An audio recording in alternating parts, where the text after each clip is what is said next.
Well, I gotta get over here. I'll talk to you after. I want to welcome everyone here to the 6th Annual Bellevue University Athletic Hall of Fame banquet, where tonight, getting inducted, is the 1995 National Championship baseball team, the Bellevue Bruins.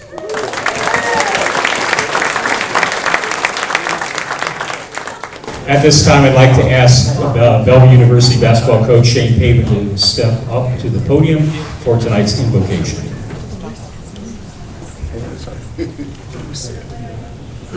I know where your dad is. You were missing. I didn't see you yesterday. Please bow your heads.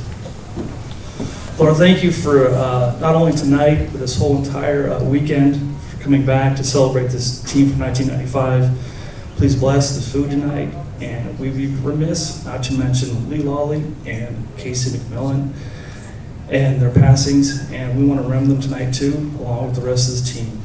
Thank you for everything you do for us, Lord, and God bless this food. Amen. Amen. Once again, I'd like to thank everyone for attending tonight's banquet. My name is Ron Petak, and I'm honored to once again serve as tonight's master of ceremony. At this time, I'd like to recognize former BU basketball coach and athletic director and the first Hall of Fame inductee, Jerry Mosser, and his wife, Gloria.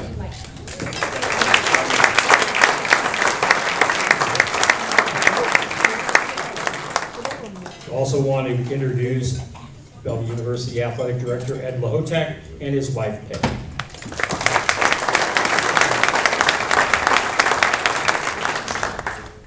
Also attending tonight with their guests are Hall of Fame members Buzz Garlock and Kevin Riley from the class of 2014. Mike Burkhart from the class of 2015. Ed Larson and Nick Deluca from the class of 2016. And Marilyn Ralston and Joe Borrow from the class of 2017.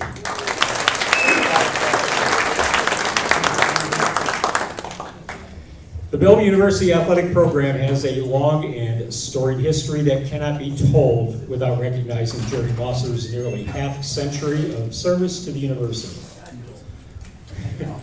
Starting in 1972 through and beyond his retirement in 2008, he and Gloria dedicated their efforts to Bellevue University's student athletes.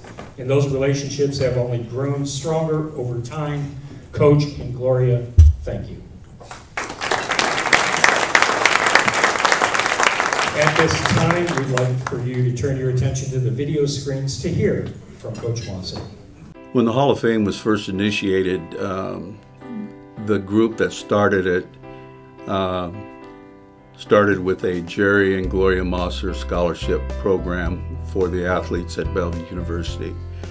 What this does is it gives an opportunity for our athletes to have more scholarships, and through different kind of functions, for example, our golf tournament, we can raise money to increase that scholarship. We also have donations from different people in the community and from people that are ex-athletes. So by donating to this program, even though you're not in the Hall of Fame, it definitely helps our athletes. Bellevue has built a great program in athletics, and they need more support in the area of scholarships. We also would like to see more in the area of maybe weight rooms and fields and maybe even a gymnasium. But the scholarship program that my wife and me are involved with is very important to the student athlete. So please, if you have the time to donate, please donate to this program. Thank you. Hi, my name is Cory Lepofsky, and I'm going to be a freshman at Bellevue University. I'm going to play volleyball and study biology and secondary education. I would like to thank Jerry and Gloria Mosser for giving me this opportunity to further my education and expand my knowledge. It means a lot to me and my family as well, because without your support I wouldn't be able to be here today. So thanks again very much for this opportunity. And she's here tonight. So Cory, Sandy Creek Zone, please stand.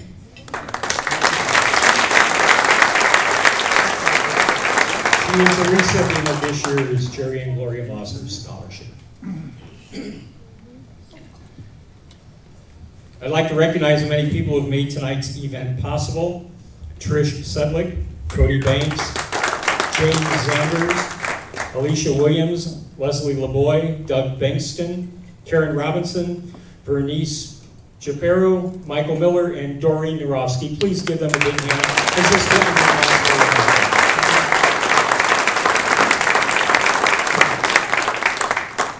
And we also want to acknowledge Jim Muller and his staff from Custom Catering and let you know that your wait staff tonight are members of the BU volleyball team, and the cleanup crew will be from the BU women's soccer team. And if the meal was pretty good, give Jim a huge round of applause.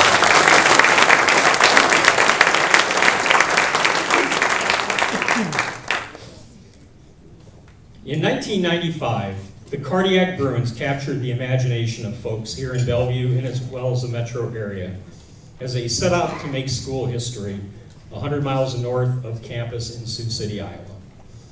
It was the program's first ever trip to the NAIA World Series. Tonight, players from that team have traveled from 9 states, not including Nebraska, to be here to celebrate the university's lone national championship and its induction into the Bellevue University Athletic Hall of Fame. What you will see in this documentary is a team that just happened to have that special luck on their side. The talent was always there. It will run through the months leading up to that day in Sioux City, and then play-by-play of the national championship game as told by the players. If you will, please turn your attention to the video.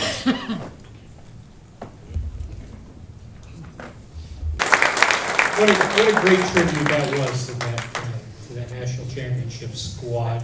In watching, because I was up for most of those ball games, I can say this, that he was safe, he was out, and I never saw a hand on a base. At this time, I'd like to welcome Craig Giannino to the podium.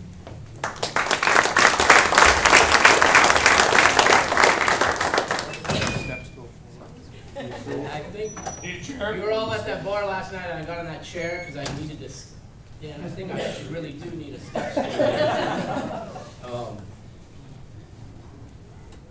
stool. I was emotional.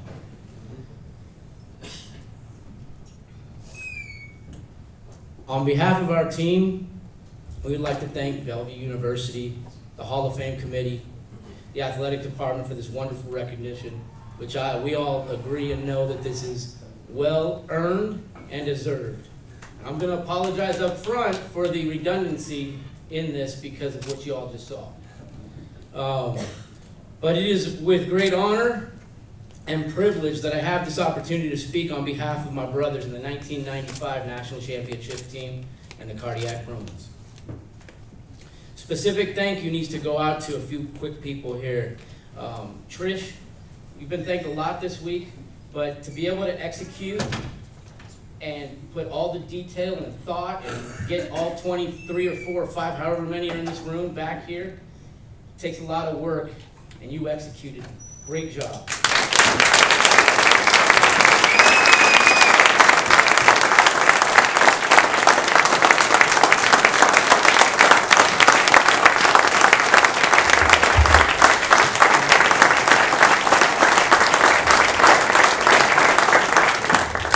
Debating to wear these readers. I just discovered them about 6 months ago. So I'm not sure what I'm supposed to do. I think I'm gonna put them down. But, so that's Trish. Then there's Doreen. Where's Doreen?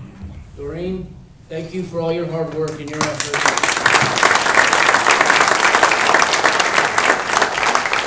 It told me 5 minutes, but if there's some flashing thing back there, the Oscars, I'm not leaving.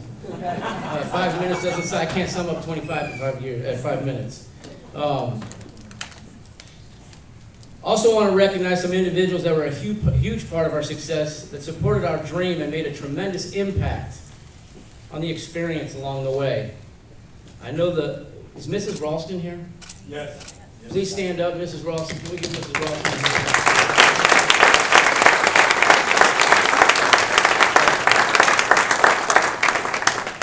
I think he was our father in Omaha for all of us. Whether you were from Nebraska or you were from another state. Mr. Danny Rubin, where are you?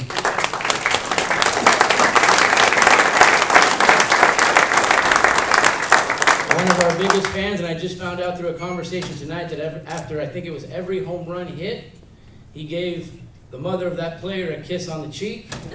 And that's Mr. Judd Patton and his wife.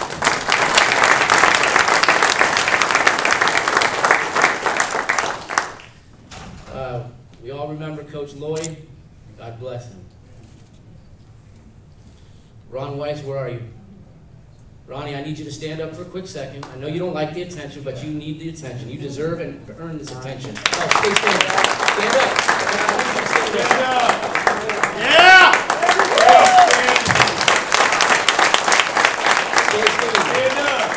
Stay standing. Stand up. Stay standing. I know you used to tell me what to do, but now I'm telling you what to do. If it's not for Ron, we're not in this room tonight.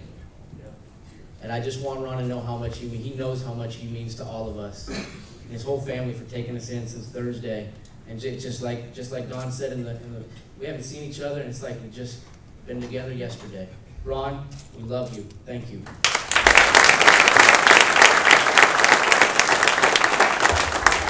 I'll get on with this thing and I'll try and get through it. Lee Lawley, today was his funeral service in St. George, Utah. How ironic is that? The day that they have his service, we're getting inducted into the Hall of Fame. I'm sure he's looking down on us, celebrating with us. Lee was responsible for that good, better, best chant. And he was the pipeline for all those Utah baseball players that came to Nebraska. I would like to thank all the parents, the wives, and the children who've made the trip to be a part of this special day. 1995, fellas, that was a special time in our lives. We were young. We had our entire lives ahead of us. We competed in every game like there was not going to be another game the next day. We also partied like that, too. Where did this fire, drive, determination, commitment come from? The team of strangers gathered together at the place called Bellevue from all corners of the country, from all walks of life. Conventional wisdom would tell you that this collection of misfits was destined to fail. Yet nothing could be further from the truth. From the very first day, without even having to speak to it, we all knew the common thread among strangers, soon to be an unbreakable brotherhood, was our desire to be the best. And the work began. I posed this question. Is it a game of failure or a game of opportunity? How do you choose to see it? Failure is defined as a lack of success, the neglect or expected or required action. I've grown tired of hearing baseball is a game of failure where you can fail 7 out of 10 times and still be successful. Or is it a game of opportunity? Opportunity is defined as an occasion or a situation that makes it possible to do something that you want to do or get to do. We got to achieve greatness. I've come to realize through reflection of our time at Bellevue that we became the best because our team approached every moment as an opportunity to compete, learn, develop, love, and win together. You all agree? Cheers. The reward is not always on the scoreboard, though, and I refer back to that '94 team as they did in this clip. Great teammates like Ron Weiss, Jason Jarvis, Derek Hope, who paved the way for us in '95. We were so close to getting to the pinnacle and fell short and were devastated and heartbroken. Not winning that super regional in '94 taught us what it took to finish. That year set us up and inspired us and truly taught us what is won is not nearly as important as who we become. Muhammad Ali said this. He said, champions aren't made in gyms. Champions are made from something they have deep inside them, a desire, a vision, and a dream. Our team is and was a great example of this quote. Our team was and is the epitome of greatness. Greatness was in our hearts. Our passion to compete for each other and our teammates is a vivid memory that I will never forget.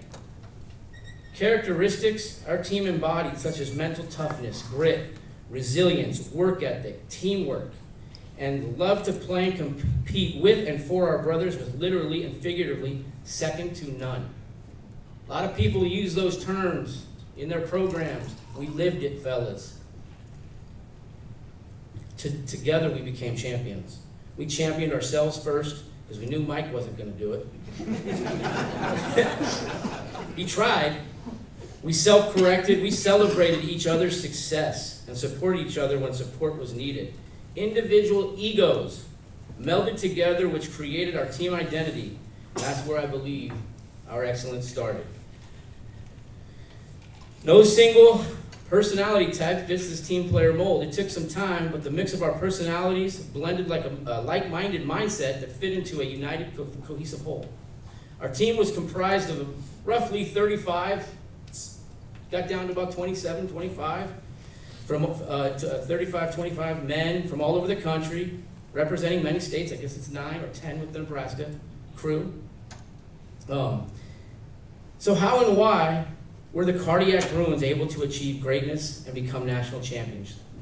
As the year begins, does anybody know how many teams in the country start in NAIA baseball?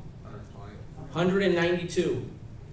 192, unless my Google search is wrong. 192 teams are chasing the goal to say they are College World Series national champions. Only one team in the country will conclude their year with a win, executing the shared dream of creating and achieving the magic that happens within a team. You see, this scrappy, my wife said, "Scrappy, what's that mean?" This scrappy, tough, tenacious, battle-tested underdogs set out to prove something. We had great team chemistry on the field, and probably best of all, we had the uncanny ability to pull together when we needed each other most. A few examples, and you saw several examples, and fellas, I really couldn't stand up here and really not talk about each one of you, and I'm going for it. So, nothing's personal, but I love you. Shaun Nason, our engine, our leadoff hitter, ability to ignite us on both sides of the ball. Keith Marco, kick-ass attitude, he pulled clutch hits out of his ass, 2 hits in the championship game, and a great sense of humor. George Finley, homegrown farm boy from Oshkosh, Nebraska, willing to do anything for any one of his teammates, the best pinch runner in the country who scored several runs in that College World Series, if I do remember correctly. And then when we're on that campus tour today, something about the parking lot, Coach Evans would say, hey, what do you say, George, go protect the red car on the pavement? Yeah. Brandon Elgren, leader, always cared deeply about every one of his teammates, specifically the pitching staff, always pouring confidence into us. Blake Bryce, that infectious Texas energy. Hoover vacuum for a glove. We will never forget his dramatic foul pole home run in that College World Series. Chris Pazuski, sweet left-handed swing, hosing base runners from the outfield, just flat-out cool cat. Todd Schmeeding, young right-handed pitcher, always worked hard, waiting to get his opportunity behind the 3 guns. Eventually got those chances and made the most of them. Aaron Ford, you couldn't hear that passion in that voice on that thing? Passion and intense. A true kid at heart, always lifting up others, heart of gold, gentle giant, can also hold his own shit-talking session. Morris Wilson was my roommate. Morris was an example of the self-discipline and work ethic needed to achieve greatness, and still picked marriage over a Yankee career, which goes back to that self-discipline and commitment. I love you, Morris. Brian Badura protected me at Peru State, man. Those guys were calling me a lot of names in that bullpen. Left the hat on the mound. I stepped off the mound. They said, where'd he go? Couldn't see me. Yeah. But Brian was I think one kid asked Brian if I had to give him his meal money. Yeah, man, they were giving it to us pretty good, and that would kick the ever-living, but Jesus. But anyways, towering height and always keeping the bullpen warm and ready, and protected all his pitchers. Jermaine Hunter, his untouchable slider. Both him and Morris's consistency all year long on that mound. There were no 2 better arms in the country. Chick Gatzmeyer, Man, that Outsiders movie style, you still got that brown leather jacket? You still wear it? Never forget that performance. I believe it was in relief against Lewis and Clark. If I'm wrong, I'll buy you a drink afterwards. Craig Strang, ultimate team player, and seized his opportunity when Brandon got hurt and injured. Became a cornerstone of the team behind the plate. Dusty Stauffer, Evans taught him the drag bunt, and then he got hurt and pulled his hamstring right after he got his average up to like 397. Then, yeah, he has a smile as big as his biceps too. Nick Deluca, the GOAT, greatest of all time. I don't know there's ever a player I've ever seen that played with more confidence than Nick Deluca. One of the greatest baseball players I've ever seen play the game. Every story he's ever told is always bigger, better, and stronger.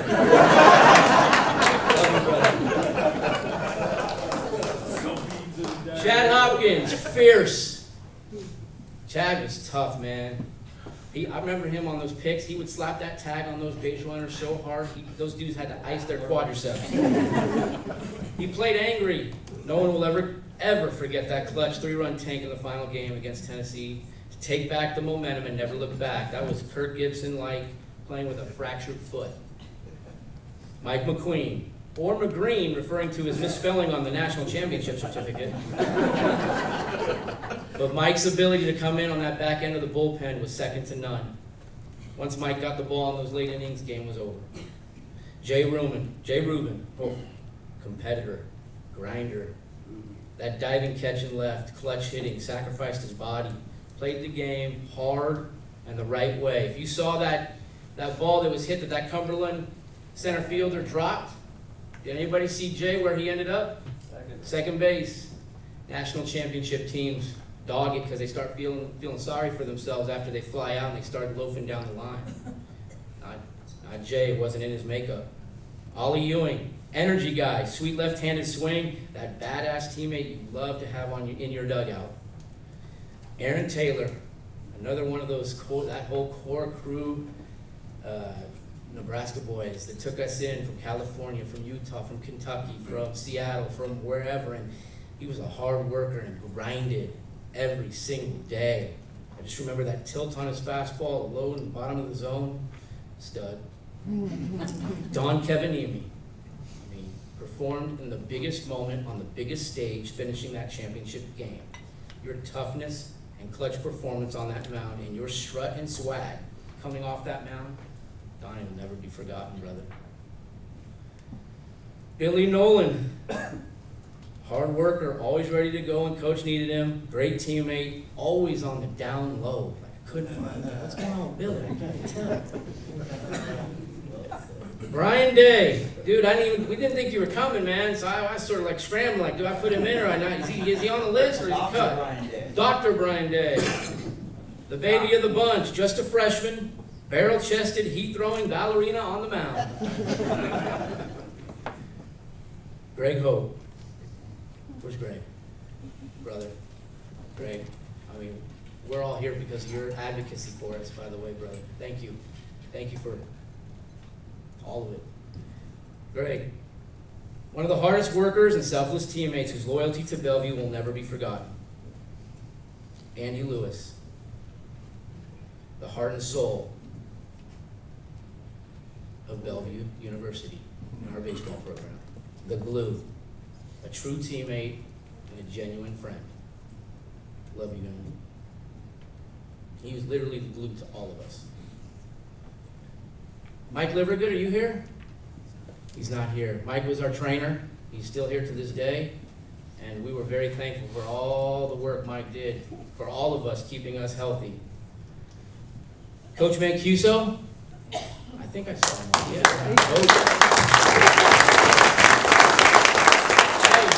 Hey, you're still calm, cool, and collected like you were back in the day, except you got rid of that cool mustache you had back then. Hey, but that was the calm to the storm of heaven.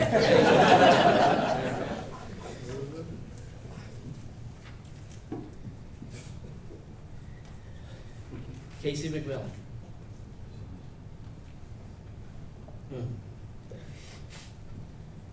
That cool Texas drawl, Everything is bigger and better in Texas. That Texas attitude, Friday Night Lights. He was always talking up his big brother like you could tell he idolized him. More often than not, he was the first one to arrive and the last one to leave practice. His intensity and pursuit of perfection rubbed off on every single one of us. He had the rare ability to be both a vocal leader and lead by example. He was the first one out of the dugout to greet no matter what. If you struck out, you hit a home run, it did not matter. He cared. On or off the field, Casey always had your back. He taught me how to fight for what is right. Casey, we miss you and we celebrate you. To Debbie, Gary, and Melissa, the entire McMillan family, to all of us, you were family. Melissa, you probably didn't realize it at the time, but because of Casey, you ended up with 35 brothers. It didn't matter where we traveled to. We always knew that you would be waiting at the next ballpark or hotel to greet us and sometimes feed us and always make sure we were doing okay. I'd like to take a quick moment just to honor Casey with a moment of silence.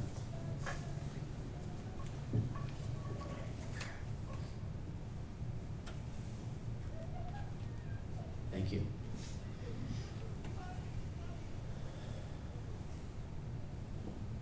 To paraphrase one of Yogi Berra's insightful gems, he said, sports are 90% mental and the other half is physical. If you want to play like the best athletes, then you got to think like them. Coach Mike Evans. Many places I could go with Coach. From there is not enough runs we can score, win at all costs kind of mentality, to the white stuff that formed on his lips from him talking too long. But I'll try to keep it professional. And let's just say that's crab and bull roar, Coach. Because he always claimed he never swore and we could never swear, and that's how his way of communicating, which was interesting. But he was a special beauty, and Coach simply and passionately instilled toughness, courage, and confidence in us. And a byproduct of that was he instilled that same courage and confidence. We instilled that same courage and confidence in each other. Coach made us believe we were the best in the country at everything we did. Heck, he instilled confidence in himself. But I still say the fungo was the bat that was swinging him. And he always forgot the sequence to the in and out that we take pregame. Everybody agree? Yeah. And then he'd start screaming at Ronnie for saying, hey, what series are we in right here? He enhanced a competitive and winning mentality in all of us, which was the fabric of the Bruin culture. He taught us the details, constantly emphasizing details matter. Some of those details consisted of us hitting those little wiffle balls with colors and little monsters on their faces in that BJSA building. He did expect greatness out of us. For us, and I say us, we were all the same to him. It wasn't about his best or worst player. He valued you if you understood your role. He hated excuse makers, so never making excuses, and gave your best. That was Coach's process. He truly loved all of his players. Attitude and belief were the two characteristics this team embodied. We were certainly talented coming in, but I believe Coach Evans developed our attitude and belief in how we saw ourselves and each other. He was passionately communicating to us that we are the best team in the country. We have the best position players in the country. We have the best staff in the country. He instilled the idea that no one and nothing else mattered. He fostered this belief in practice through spirited and relentless competition within the team. Even having a scrimmage, as we've referenced all weekend, in parking lots, in the middle of winter, cracking bats. He claims that he can outrun us in the snow. Everything was charted as well. He had data to demonstrate accountability and development, albeit that data was not always accurate. The competitions were spirited and fierce, and I remember a competition in that BJSA building, that dimly lit, we pitchers versus, we're throwing in that cage up there, and 50 feet, and Aaron Ford and Chris Pratt, I mean, we almost flat out brawled in there because, Aaron hit one hard, and Evans was telling me one very good, and I'd show you, and it was just who we were. He would even video us and take it home, review it, break it down. He'd break down swings, pitching mechanics, telling us our strengths and weaknesses. Then have drills for us to work on all those weaknesses. And who the hell calls a scouting report meeting in a hotel at 2 a.m. in the morning? He'd have papers all over the place. This process developed our attitude, our toughness, the trust, and it ultimately shaped and molded our team identity. Our spirit and the strength of our spirit was unbreakable, which was a huge component to our success and greatness. This is where I think we separate from anyone in the country. Most teams can demonstrate a winning attitude when the scoreboard is in their favor, but a championship team understands that a winning attitude is needed most during tough times. I believe mental toughness is the ability to remain positive and proactive in the most adverse situations. This is where I lose my space. Stay with me.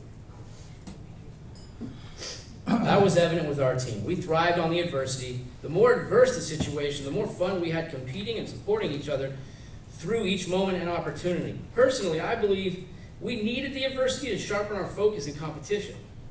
Our season and certainly our run to become College World Series national champions featured a series of failures which I would like to say we all of us saw as opportunities and recoveries as we constantly battled for momentum. This was an area I am certain our team demonstrated better than any team in the country. And I am confident those experiences have provided us the tools and how we have chosen to approach our lives with our families and in our careers. We learned how to work together as a team and did so at the highest level. Teams do not achieve greatness like this unless all members understand their roles and genuinely buy in for the betterment of the team. We demonstrated selflessness and unity in the face of adversity better than any team in the country and have become part of something greater than ourselves that is etched in history forever. Our team lost that first game in the College World Series, so we had to fight our way through that loser's bracket to get back into it. Every game we played after that was a sudden death game. We won the College World Series as a team, and we have learned about ourselves and the men we have become has bonded all of us for life. We played that game without fear and a full heart, as Greg alluded to. Nobody was nervous in that final game. We were just like, we're here. Nobody wants to play us. Referencing the movie, The Bad News Bears, that popular Sandlot movie was widely loved, not because the Bad News Bears won. In the end, they lost. Instead, people loved that team in the movie because of who they became.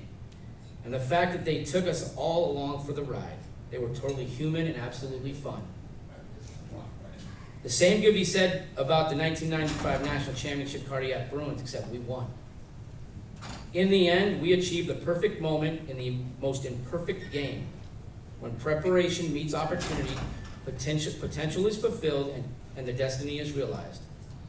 As a result of that preparation, the 95 Bruins always expected to win. That was us.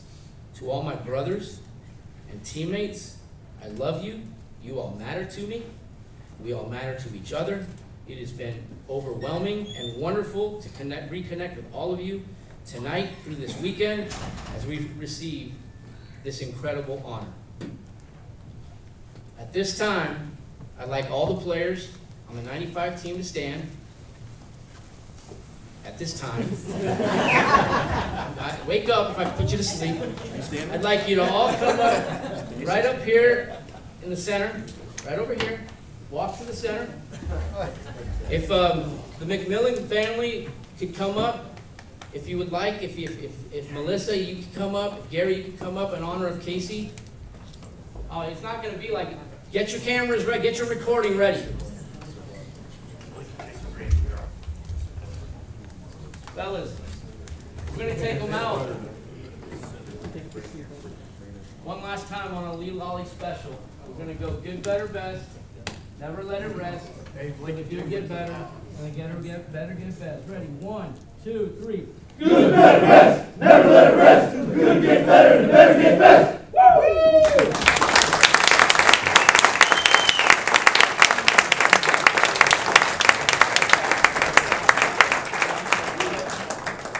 So the end of that is, you guys can sit down now. Oh, Steve, the heat. And that last.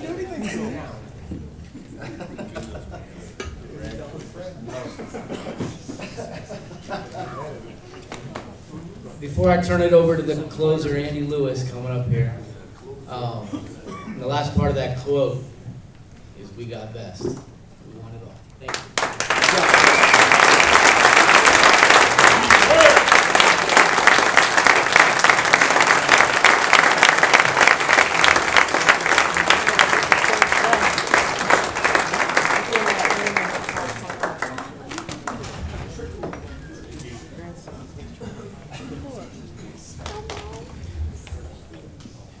We want to get Andy Lewis up here next.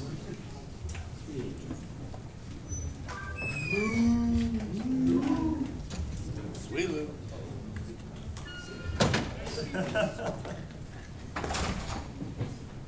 They're not booing, they're saying Lou. Hold on, it might take me a second. Sorry, I gotta move this up. Well, there's the hat on now. There it He's is. back. All right. Wow. Craig called me last week and was kind of in a panic, and he's like, Lou, I don't know, I don't remember any of the games. All I remember are stories we can't tell. What are we gonna do? And in case you didn't, see it right there, that's why he was picked to speak tonight. And that was awesome, Craig. You did that.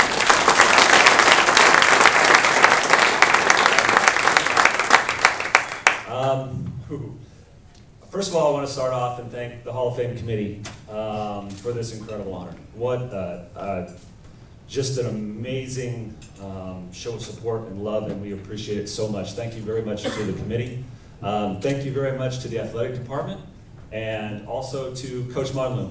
I don't know if he's here. He was here earlier. I golfed with Dwayne yesterday with Keith and George, and what a thrill it was to talk to the head coach of the team now and learn about them and to kind of let him know what we're all about. It feels like we were just here, but it was 23 years ago. That's a long time. I told Ron Weiss we were freshmen 28 years ago. Wow. That's a long time. So to bridge that gap and to have the ability, there's Dwayne, and to be able to bridge that gap and to be able to hear about what they're doing now and to be a part of that as well and to really close that, it's just awesome. It was one of the best times I ever had on the golf course, even if Keith Marco carried us the whole way, like he always does. Also, it's been said a lot, the McMillan family, I can't even tell you how, I'm trying to get emotional, how wonderful it is for you guys to be here. I know we've said it a lot. We said it last night. I'm going to say it again. For you guys to travel so far and to be a part of us and to always be a part of us, I've truly lost words to say thank you for coming. And you will always be a part of us, like you said last night. So thank you so much.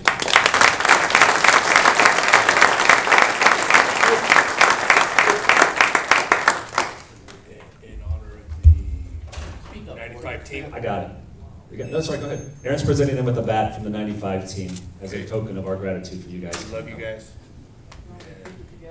I don't, yes. Keep it together, mama. Thank you guys again.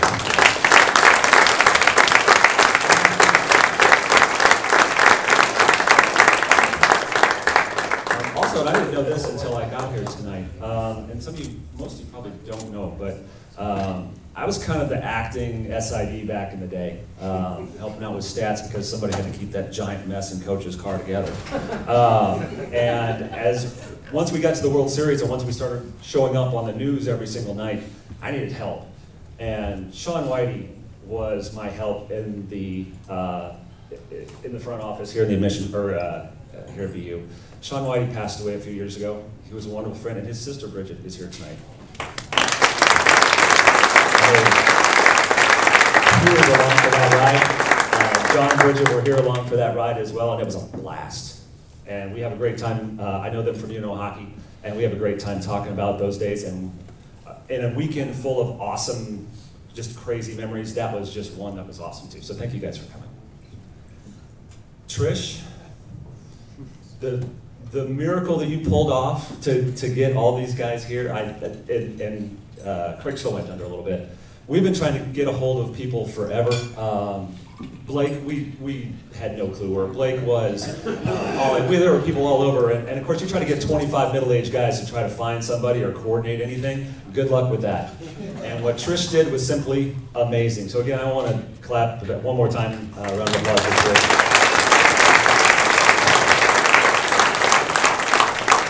But there's one problem. Last night, coming home at 2, and I'm going to be careful because my mom's here. We forgot something. He's 46 years old. We totally forgot something. And in the middle of the night, I said, I got to try to find it.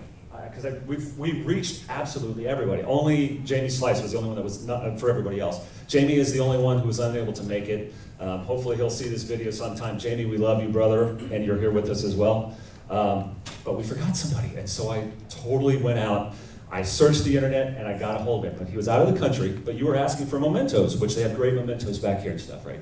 And he goes, I've got some stuff for you guys I totally want you to have, and he overnighted them, and thank God they got here.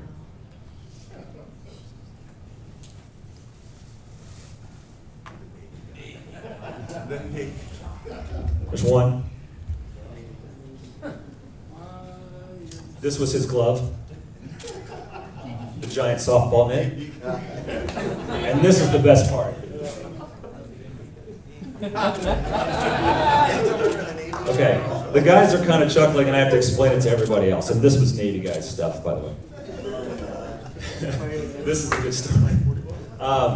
Coach one time in the middle of the season decided that he was going to recruit a new player. I don't know if he just saw him at South Roads or what it was, but he was 6'5", 240 pounds, and he just mashed. And we were so excited. We needed some help for Chad and for Nick in the middle of the lineup, and we were excited to meet him. And he showed up at practice one day, and he was 6'5", 240, sporting the whitest plastic cleats you've ever seen in your entire life, and a softball glove bigger than my ears. So the funny thing is, of all these things that we accomplished, all the games, all the road trips, all the stories that we've shared over the last week or so, when we send emails and start Facebook, texting and things like that, the #1 story, the #1 subject to this day is how Navy guy ripped Mike Mcqueen. Constant. Navy guy is a big part of us as well, so if he's watching this as well, we miss him too.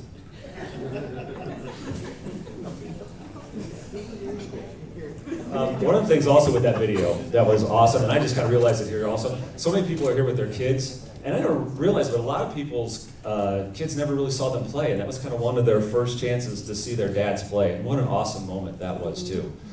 So many little unexpected things, and that was one of them that we now, those of us that have kids, and we didn't have phones in our pockets all the time, that they can actually come up and see what we did. That video was awesome.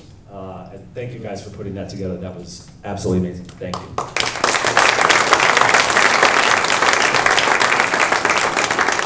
One of the things that has been touched on tonight that I kind of wanted to start with is the seeds of this season and this team. It didn't really happen the way that people think. And it did start with 1994, because a huge core of us started in that 94 year. And the thing that was weird about 1994 was, and Craig mentioned it, that was a team of destiny. That team felt like destiny. We won 23 straight games. We didn't lose after March 30th of that year, going all the way through like April without losing a game. We rolled through districts, and we got to regionals, and as good as our pitching staff was, as good as that team was, imagine how good it was with Ron Weiss leading the way, mashing balls, with Jason Jarvis, who decided that he was going to go play later on with a team called the New York Yankees on our staff. For Derek Hope, who's one of the greatest guys and greatest leaders you'll ever meet in your entire life. And David Carter, who stole like 70 bases as well. That's how good that 94 team was. But what happened was, baseball happened. No matter how much destiny you think you have, and it is a game of inches, sometimes it works and sometimes it doesn't, and that time it didn't. And I don't know why. And as thrilling and as amazing as winning the national title was, that still hurts. That game still hurts. And that is what fueled us to get to where we are now. But unlike some sort of Hollywood movie, it's not like we just pulled up our bootstraps and decided that we were just going to, win one and try to get revenge and, put, just kind of raise everything up with a montage. We were angry, and we were upset. As soon as that game ended that we were talking about, I remember never feeling it, being crushed as much as I was after that game. We alluded to it as well, and I will never, ever forget Jay Rubin in full uniform, holding Ron Weiss in the parking lot, and just bawling, all of us, just sobbing. And Jay just saying, I'm sorry. Jay had a great series. But if that was the kind of love that we had for these guys, and that's where the seeds got planted. We just hurt bad. So after that, things got worse. Immediately following that, Greg Hope lost his brother. Later on, along the lines, Jason Jarvis, who was a captain the year before, lost his brother. Chick's father was battling an illness that entire season. We had awful, awful things. We had trouble with each other. We were fighting. We had trouble with coaches. We had trouble everywhere you think about it. Money problems, problems that will never ever get discussed ever again. Things that were going on. It was bad, and it was really bad. And Coach, in one of these videos, you can hear him say it. He goes, "I don't know why we're not playing better." And the reason why we're not playing better is because we didn't know who we were at all. And what happened was after that was through that pain, two things happened. Number one, we became surly. If you look at this team, and not just now, but even on the TV, that's not the team of some, walking off the bus and a team that's going to scare people. We were scrappy as hell. And now, after that season in '94, and once things started rolling and we started to win games, we were not only scrappy, but we were mean. And Craig mentioned it, guys like Chad, guys that were just intense, Aaron and all those guys, that we just had an intensity to us, and we were scrappy, we were tough. We were tougher than anybody. And we had this crazy guy that came out on the field and threw stuff around and during pitching changes, and nobody liked us at all. If you talk to people that played us later on, they all hated us, just couldn't stand us, which is kind of neat. But through that pain, the other thing that happened, not only did we become bitter, but the most important thing happened, and this is what this transcends baseball, transcends life. We learned our roles. We acknowledged our roles. We did not accept our roles. And there's a huge difference between acknowledging your role and accepting your role. One of my best friends in the whole world is Keith Marco. And Keith lost his starting job the last year. And if you know Keith, Keith was very quiet and calm about it. But here's the thing. Keith decided he was not happy about it, and he lost his spot. And he lost it for a good reason, and he knew why he lost it. Casey was playing third. Casey was raking. No problems, but Keith was just mad. He was angry as well. But instead of just sulking about it, Keith knew, he acknowledged that his role was now to come off the bench. But he didn't accept it. And what he accepted was he was now the best damn clutch hitter there ever was in all those one-run games. Keith would come off the bench and get a home run 7 times. I looked it up. 7 times Keith got a game-winning hit. That's amazing. That's just one of those little things.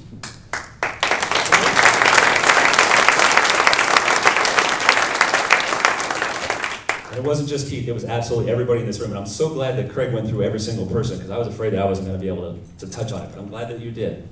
Because there's other folks as well. And it was that perfect mix, that lightning in a bottle mix of talent and tenacity and just the pieces falling into place. You mentioned Nick Deluca. And Nick, we all know Nick, and Nick was the biggest clutch hitter there ever was. He's all over the TV, just mashing. Okay, Nick is an incredible ball player. And for every Nick Deluca on our team, there was a guy like Brian Badura, who was an underclassman. He was, younger. He was behind 4 other catchers. Brian's job that year, through all those 500,000 pitching changes, was to catch bullpen. Brian never complained, not once, ever. That's part of the reason we won. For every guy like Chad Hopkins, who, again, you see Chad slapping tags on people and bringing that intensity. There's a guy like George Finley, and George is another underclassman who found his role. George's role was to get on base 1 or 2 times a game and run his skinny ass from Oshkosh all the way from home plate, or from first base to home plate. And he did it well. You see him in the World Series. Exactly. It's the great job. So, again, guys like Greg Hope, and we talked about Greg as before. And this is a strange thing about our pitching staff, and I kind of mentioned it last night. With our pitching staff and the special attention that our coaches paid our pitching staff, there was no semblance of personal safety whatsoever. We threw so many innings. I mean, look at Mars. And it's funny, it's a funny little joke that we've been joking about all day. Oh, haha, this is an injury from 1994. It is! Look! How many different things did you get operated on? 3, 4? I mean, we would go out and and even the guys on the back end of the bullpen, we had guys from front to back. And we would not just throw BP for a couple hours. We threw complete games for 4 or 5 hours every day. And now as an adult, and I look back on how absolutely insane is that? Crazy. And again, Greg and the guys in our bullpen, and the guys would, that was their role, and that's what we did. And then again, another reason why that was a part of that lightning in a bottle. And the culmination of all that, and especially the kind of looking through things, was that Lewis and Clark game. And if you really look back on it, that Lewis and Clark game was the one that really was the pinnacle of all of this. And it kind of reminded me of the U.S. hockey team back in 1980, where the pinnacle was the Russian game. It wasn't the games after that. That was our Russian team that we had to play right there. And if you recall that, when we played Lewis and Clark, we had 2 just gut-wrenching games. We nearly blew everything against St. Francis right before then. And Mars was out, and G was out, and we had our entire staff, and Coach went with a young guy named Todd Schmeeding. And Todd Schmeeding is going to go out, and he's going to throw against the #1 team in the nation who's won 8 out of the previous 11 titles. And I think in the back of our minds, we were tired, and we were kind of like, okay, well, you remember we were kind of subdued. There wasn't a lot of rah-rah before that game. Todd went out and pitched 4 innings, gave up 2 runs against the #1 team in the nation. I beat 4 Pac-10 teams. That's amazing. And Todd, I know Todd had to fly in from his daughter's swim meet, and he's flying out at like 6 a.m. Todd, I'm so glad you're here tonight, by the way.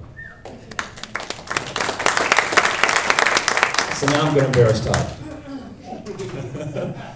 In the second inning of that Lewis and Clark game, and the guys might remember this, because it's not on really any video anywhere, Todd gave up a bomb to some guy from Lewis and Clark, like the 7 or 8 hole hitter.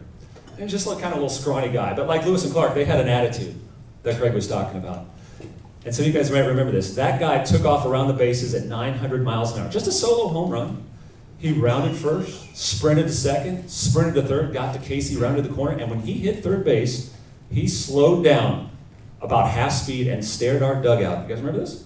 Stared our dugout to a man all the way down the line. He got to home plate, he stomped on home plate, and he looked right at us and said, "How you like that?" and walked back to their dugout. And everybody in the dugout kind of looked at each other and went, "What did he say? Did he say what?" You know, we're just kind of murmuring to ourselves. And I will never forget this, because off in the distance, way out about 100 feet away, behind first base is Chad Hopkins. "Not today, cuz!"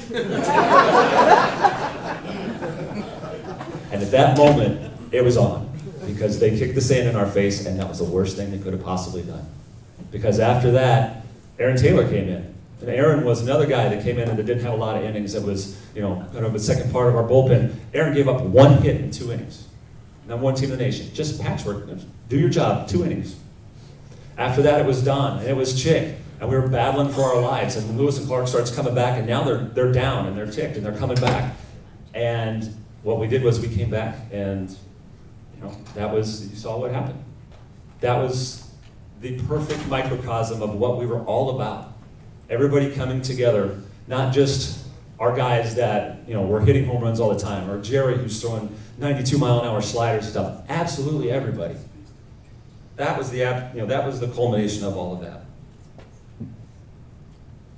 2 nights later, we kind of met our destiny, and that was the first time I've ever seen that game film. So I can't believe you found that. That was so cool. In 23 years, I've never seen that. And one of the things after, and we talked about it a lot, so I won't recap it here, but one of the things that kind of hit me as we were jumping through that pile was, there's an old cliche that says there's only 1 team that can be left standing. And that's kind of a lie. Because really there's no team left standing. If you think about it, we had been in 1-run games every day for months and months and months. And as we're jumping around, it kind of hits you that it's over. The next morning, we had our parade back in Bellevue, with the police sirens and all the people at the student center here, which by the way looks awesome. And after that, we had uniform return day, if you guys remember this. And of course we were all wearing sunglasses. And went to uniform return day, and we took one little snapshot, and I will give anything if I can find that snapshot. Because we turned our stuff in, and we were all excited because, whoo, don't have to go to practice anymore. And that was the last time we were all together. All of us. So really what it boils down to is, you know, nobody's going to remember, what Craig and I were talking about, nobody remembers that we were down 6 runs to Avila and had to come back with 5 outs to go, which is a ridiculous game. It's hardly ever talked about. Every guy in here knows the name of the blue van.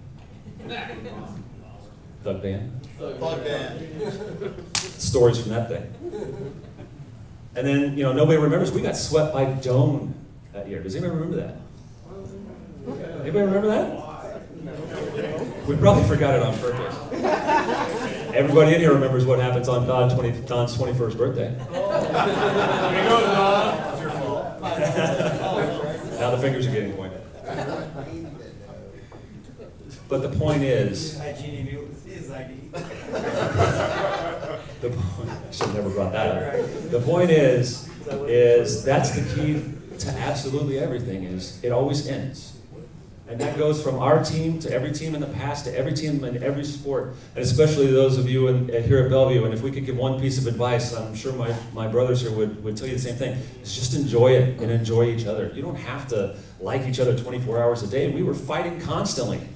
But that's not what you have to do. You don't have to find the best players. You have to find the right players. And that's what happened with us. You know, it's funny, in doing a little bit of research for this, the state of Nebraska is 151 years old. There's 17 colleges that have played or sported a baseball team, a college baseball team in Nebraska. Junior college, NAIA, and upward. And out of those 17 teams, there have been 938 seasons worth of teams. So every team combined, there's been 938 times where a team of Nebraska guys has gotten together, they've planned it, they've set out on their journey and fought, and had good games and had bad games, and 938 times, 938, they failed to get to the national championship, the thing that they were striving for. All but one. One team out of 938 did what they set out to do. That's amazing, fellas.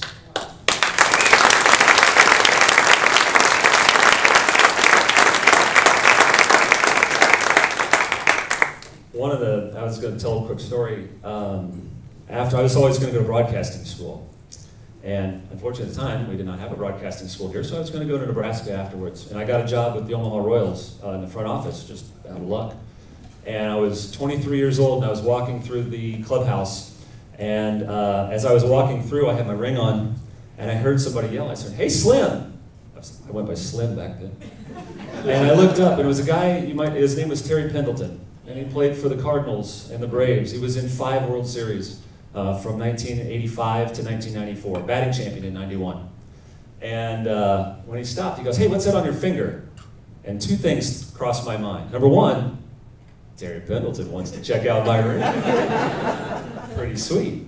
Number 2, I'm going to have to explain to him who the hell Bellevue University is. So as he's sitting there talking and he's looking at my ring and he's being very, very polite. Terry Pendleton had a reputation of being a very nice guy, and the times I met him he was. And he was looking at it, and anybody that knows me knows exactly what I do when I start getting into that situation. I stammered like hell. And started to explain, and he's asking me questions about it. And I said, "Oh, it's a little NAIA school up the road," and you know, he didn't know anything about Omaha. And I said, "Well," and then this thing in the back of my mind starts kicking in. I'm like, "Well, I didn't play a whole lot, and you know, it's just kind of a small school thing." And he's looking at me like, "You complete idiot." And he actually told me to stop because I was stammering so much. And he goes, "Do you have any inkling how hard it is to win that? Any?" He goes, "In the major leagues, there's 30 teams, at the time 32, that win the title." And he goes, "They give parking attendants those things." He goes, "You and your teammates did something that was incredible." He goes, "Don't ever be ashamed of that. don't ever have to say you have to explain that or, you know, explain where your school is. Flash it in somebody's face. Show the world who that is. You earned that. You and your team went from day one to the end of the year, had a dog pile, and you guys earned that. And it was the most amazing pep speech I've ever had in my entire life. Thanks, Terry Pendleton. And I turned around and tripped over an entire thing of fruit.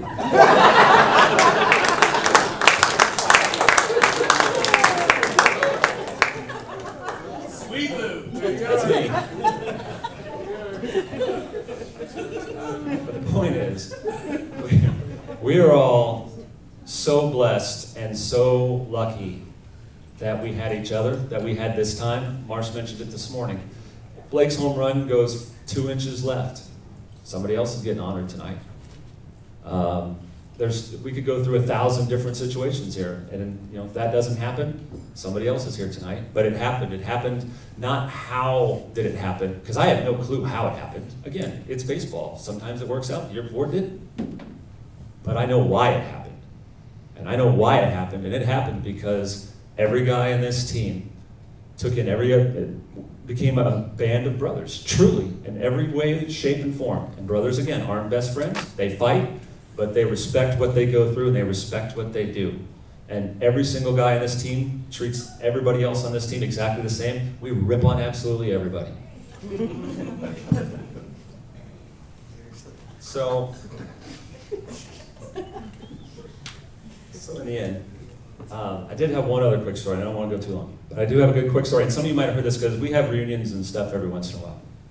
And I told this story, I think, in our 5-year, maybe our 10-year. And I told Craig this earlier tonight, and I kind of like it because it's just kind of a cocky thing to do. When I was 24 years old, it wasn't Terry Pendleton. He did tell me that's, yeah. So I was 24 years old, and I was working for a telecommunications company, and I was working at a cable company up in upstate New York, in the middle of the woods, in the middle of nowhere. And as I get there, I'm just not really knowing where I'm going, and they said, you should go talk to Mike. Who the hell's Mike? Mike's our resident baseball guy. Well, I had a baseball shirt, or Royal shirt or something. All right, I'll go talk to Mike. And I talked to this guy named Mike, and he was about my age, pretty nice guy, and they just thought he was a god. He's like, oh, Mike's, you know, we just talked baseball for like 3 hours. And I got to talking to him, like, did you play college ball? Yeah, I played college ball. Really? Where are you from? Well, I'm down the East Coast a little bit, and I went to, you know, this little bitty small school. I'm sure you've never heard of it. All right, so we talked a little bit more. Come to find out, he went to a little college called Wilmington College. And old Mike played there from 1993 to 1995. And when I heard that, it was so hard for me to keep my mouth shut. And as we're talking, and I'm trying not to say anything, I'm trying not to blurt anything out, and he's just yapping, and guys are coming up and patting him on the back, and show him your jersey, and show him this, and show him your old bat that you used. All right, cool, ooh, that's nice. And we got to talk a little bit more, and finally he said, oh, so how do you know, you a big baseball fan? Yeah, a little bit. He goes, did you play? Played some in high school. Really? Maybe he didn't believe me. I said, I played in college too. Really? Where'd you play? Probably never heard of it. It's this little place called Bellevue University. We kicked your ass.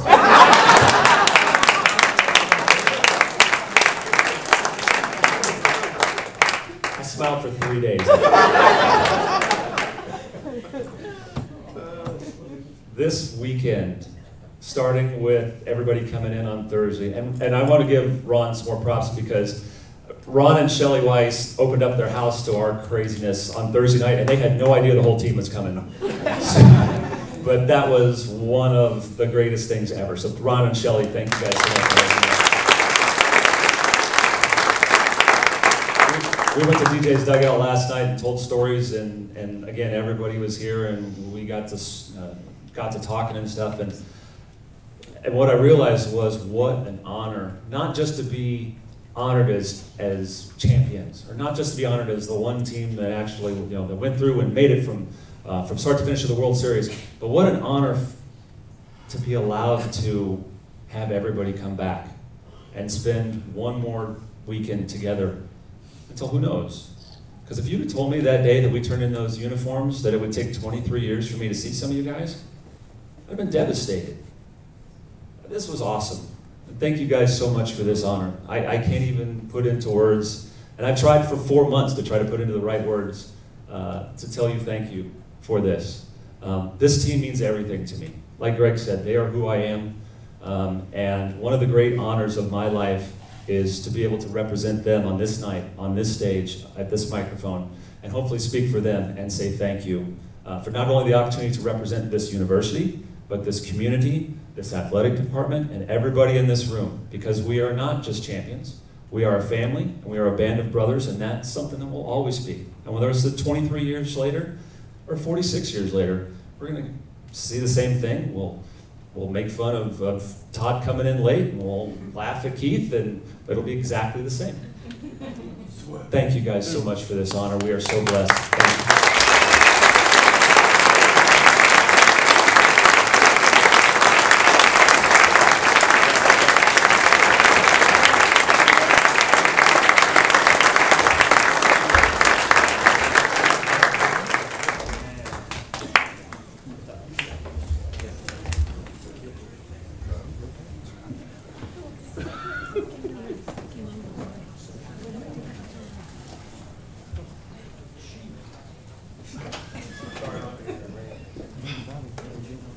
Well, Andy could tell stories 23 years ago, and evidently he's gotten pretty good at it 23 years later. Good job, both you guys.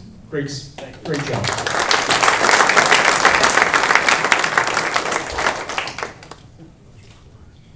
Now we're going to do the raffle here real quick because somehow we skipped over that.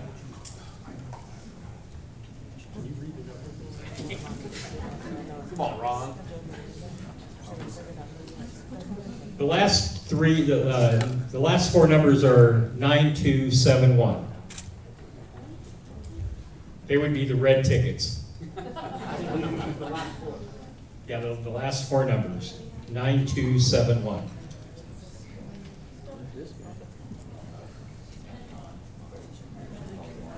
And we have a winner.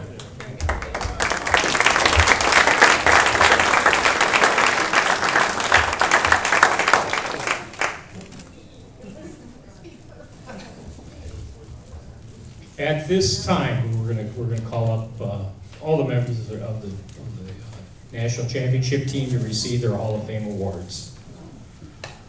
Try to pronounce the names correctly, like. And then, as you get them, just work your way down. We'll pretend like it's the first base line. Just line up on the chalk down that way. The Brian Badura.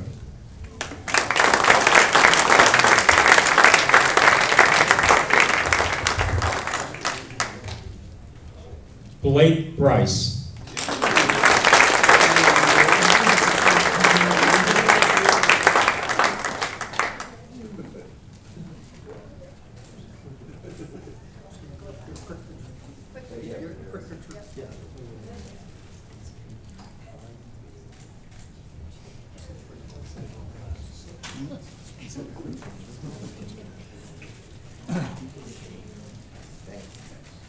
Brian Day.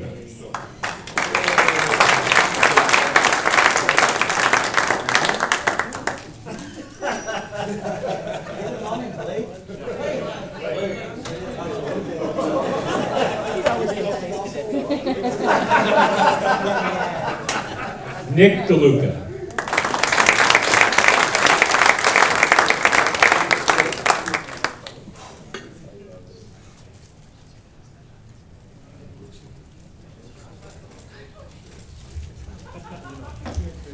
Brandon Eldred.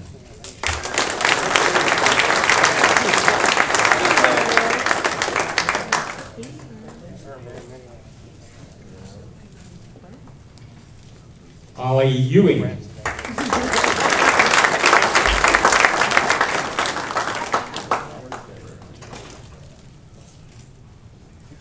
George Finley.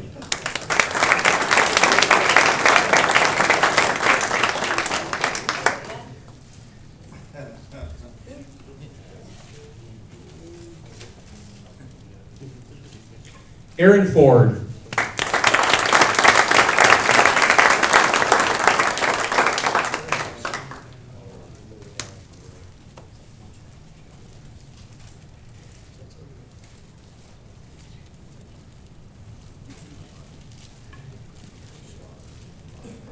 Katzmeyer.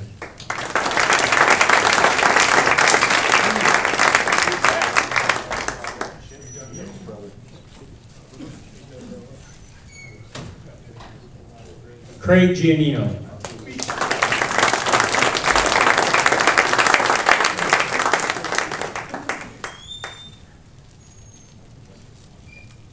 Greg Hope.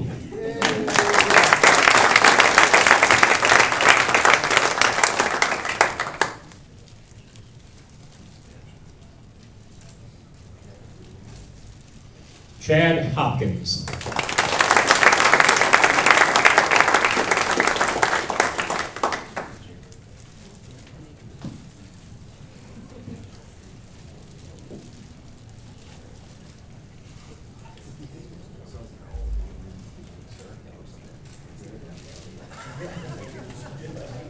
Jermaine Hunter.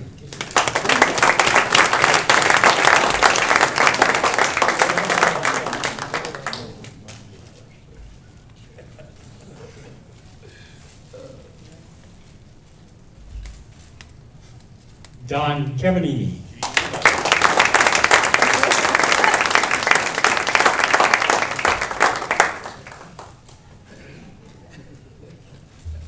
Andy Lewis.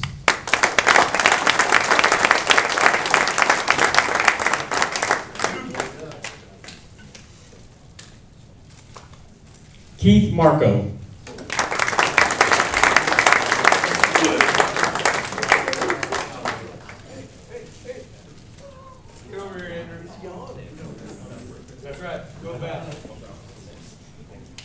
Accepting on behalf of Casey McGill, his sister Melissa.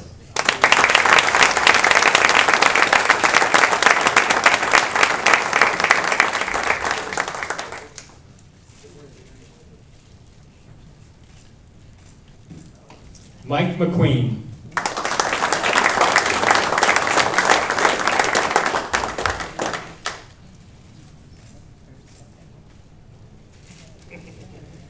Shaun Nason.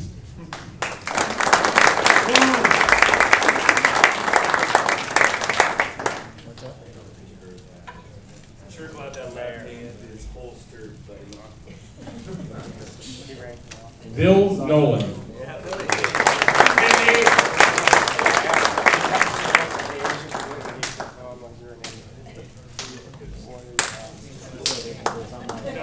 Chris Pazuski.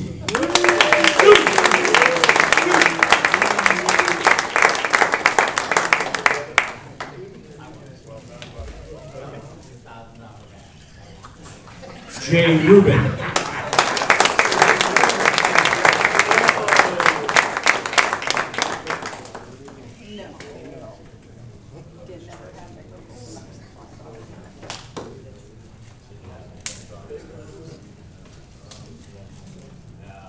Get there, Jay.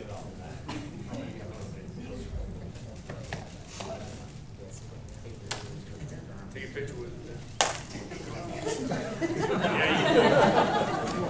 Todd Schmidi.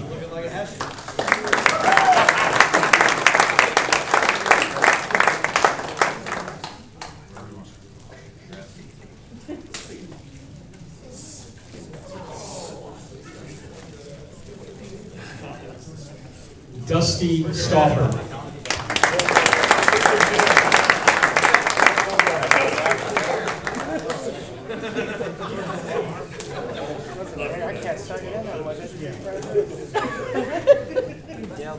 Craig Strang.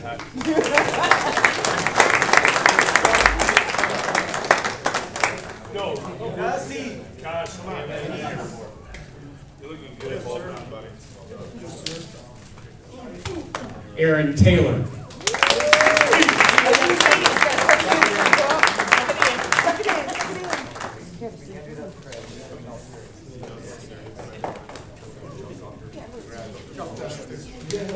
Mars Wilson.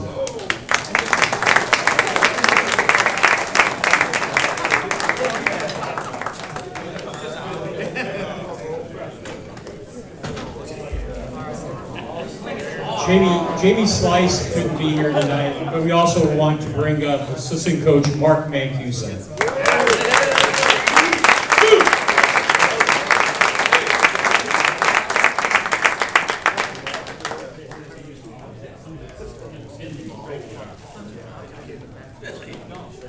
Ladies and gentlemen, this is the 1995 NAIA National Championship baseball team, and now